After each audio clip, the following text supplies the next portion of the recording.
Another lesson to be learned from the world star Lionel Messi playing in Jamaica is that we must accept that Jamaicans are really and truly classic football Waganists. And this is a reality that we're going to have to live with going into the resumption of the 2026 World Cup qualifiers. And the reggae boys will not have Lionel Messi in their team to fill up the stadium. And it would be great, wouldn't it, for Jamaicans to get even 70% of that Messi crowd heading into those massive regional battles for a place in the World Cup finals.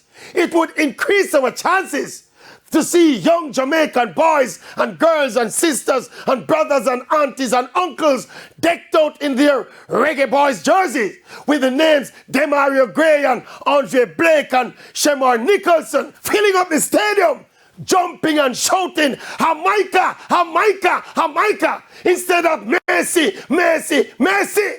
Can't we shout Bailey, Bailey, Bailey?